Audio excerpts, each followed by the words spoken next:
Okay. Hi. I'm sorry I've been late. I've been meaning to make this video for about a week now. I'm going to describe the syllabus for the directed study, and then obviously I'll be contacting you via email if you have any questions or comments or things like that. Then, of course, we can meet in my office. There's four of you in this, all of you doing directed studies, but there's four of you.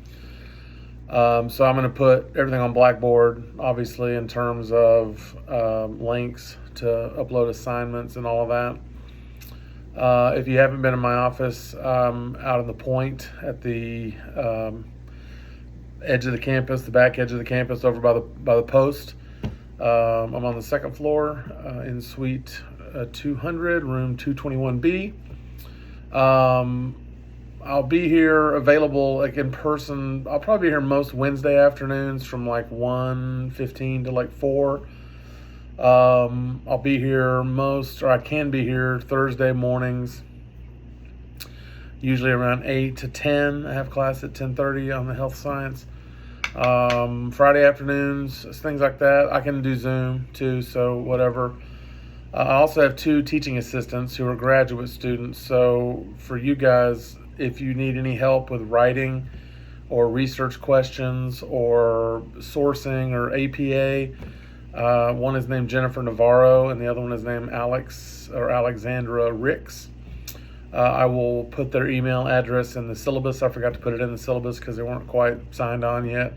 So they will be able to help you with writing also. So if you can't get a hold of me or whatever, you can email them and maybe get together with them, and they speak for me when it comes to issues of writing and organization topic and all of that. They're forensic psych grad students, so depending on your topic. You might notice on the syllabus there's two options. One says internship, and the other one with a 15-page paper, and the other one says the 25-page paper.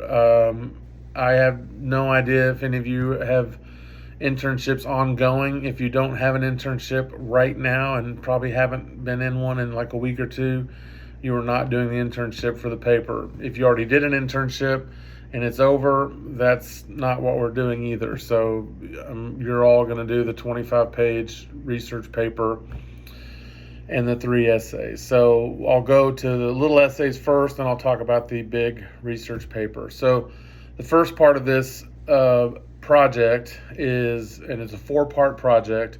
One is what's called course narratives. So you literally take a piece of paper, put course narratives, and it's only the courses that are in your criminal justice major. So don't worry about math and English and all that. Start with Cjus 113 intro. If you transferred a course in from RCC or some other school, or you transferred in from your junior year and you have some upper division CJ classes from another university, that's fine. List those. So just list them one by one, and then so intro to CJ 113, and then give me a short paragraph, so 3 to 4 sentences. It's not a critique of the class, so I'm not looking for whether the class was awesome or awful or whatever. Just what's the pull away, the takeaway from the class? What's it about? What did you learn from it? The exercise in this first part is to be reflective, like looking back on what you've done. So it should be around 20 or 30 classes or whatever. So all the CJ classes, and then even this one, just put CJS 499 criminal justice senior project, and then just put a description of it. So if you're in a couple classes this semester, that's totally fine. Put them on the course narratives. That's pretty much an easy A. The second one is called a faith integration, which is kind of like your testimony, I guess. Just look back over your years here at CBU, and how has your faith and your education sort of hopefully integrated or worked together, if you will, and maybe how you approached your classes, how you developed as a person and a student, how it makes you maybe view your profession or your discipline. If you're not a Christian, hopefully we're all Christians, but I know that. So if you're not a Christian, or if you've got a different faith, that's fine in a sense. Don't make up a Christian faith you don't have. So whatever your worldview is, how does that affect your education and your approach to the discipline? So if you're a Christian, you kind of know what a testimony is. It's kind of like a testimony. At 2 to 3 pages, it's an essay. So I, me, my, I felt, I believed, that sort of thing. That's the second essay. That's also pretty much an easy A or A minus.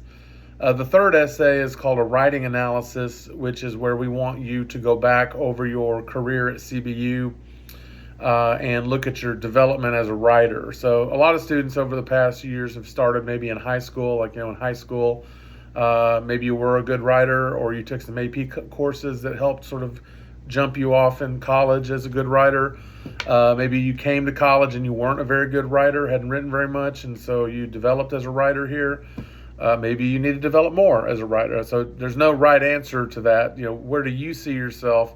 So again, it's a reflective essay. I wrote, I did, I thought, I think, I write, me, mine.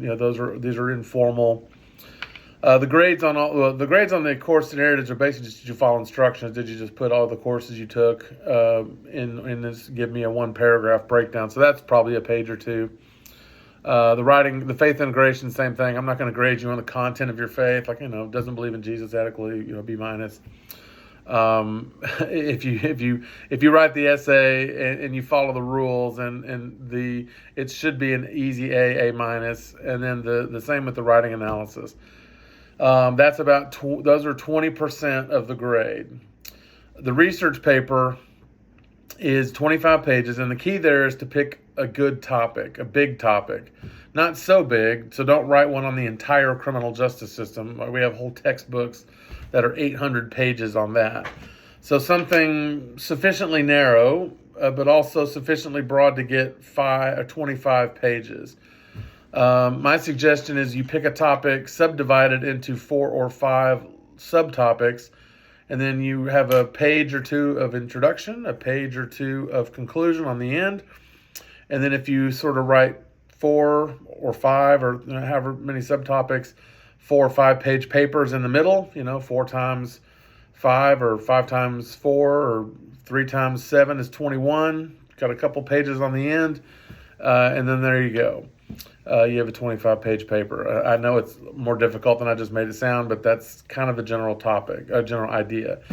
I've had papers on topics like, things like restorative justice, sentencing, overcrowding in prisons. There's, the rise in crime rates. Serial killers and stuff like that are kind of overdone. But we've had stuff on mental health in criminal justice issues. There's lots of use of force, body cams, biometrics and evidence. There's a ton of different topics. And if you need help picking one, and I would maybe pick one here. It's September 21st. So don't dilly-dally too long.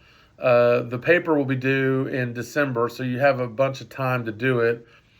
You probably could write the first part of the essays pretty quickly, I would imagine. Those aren't really that hard to get those off your plate. But anyway, so the research paper is that. And then, of course, find academic sources. So remember, academic sources are, and I may post another video here later on, maybe with Zoom, where I can share screen or something, as opposed to a YouTube video. You're looking for law review articles, academic articles, the peer-reviewed. So if you go to the database, it says peer-reviewed. Obviously, books, court cases, the actual opinions, government documents, from .gov, that sort of thing. I guess if you interview somebody, I had someone write a paper on some probation issue, and they interviewed a couple of probation officers. Those are sources. The usual academic sources, so peer-reviewed. So you can use things like newspaper sites, the New York Times or whatever, no Wikipedia, none of that. If you're relaying a story, so say you're writing about George Floyd, and you get your narrative of George Floyd's arrest and, killing from the Minneapolis Star Tribune. Well, that's a newspaper. So you can use that, but that's not one of your academic sources. So be sure and hit the number of academic sources, because you will get docked if you don't. But once you get those, you can then also supplement with like news items, especially if you're talking about, current events and that kind of thing. So that's the basics. I'll start there. Like I said, I'll try to. I'll not try. I will post a video about research a little bit, just to kind of cover some topics. Again, I'll see if I can post a Zoom video where I can share a screen and you can see. You have my number. It's extension 4692-343-4692. Email is better. It's in the syllabus, but I'm available via email. And like I said, I'll put the TA's email addresses in the syllabus also. So anyway, I hope you guys have a good semester. My main thing to you is, please don't procrastinate, because it's a really big paper and it's not going to be possible to really write it 2 days before. So, there are some dates in the syllabus, like due dates of rough drafts. I can't really require that. I mean, I suggest you write a rough draft and we can look at it and help you polish it. You have the writing center that we have here that you're paying for with your student fees. You have friends and roommates and parents maybe that are good writers, or at least they know bad writing. So to help you write this paper. So you'll all do fine. I'm not worried about it. I've only had maybe 1 or 2 students not succeed in the last 15 years, and they were really just off the beaten path. Like just, and I think actually it was only 1 now that I think about it. So I have high expectations that you'll be fine. Here, the gist is this: if you make an A on the easy papers, then if you make a D+ on the big paper, I mean, strive for better, and you all will. I mean, most people make B's and stuff like that. Then you'll pass the class and you'll graduate and all those kinds of things. So I know it's a daunting task. It's a big paper, bigger than usual, but you can do it if you sort of chew it up into little chunks, write some little papers, and then connect them together. Obviously, make them part of a bigger topic. And you'll be fine. So thank you and welcome to Directed Study. And like I said, if you have any questions at all, email me, and I'll be making a video probably next week or so about finding topics and all that sort of stuff.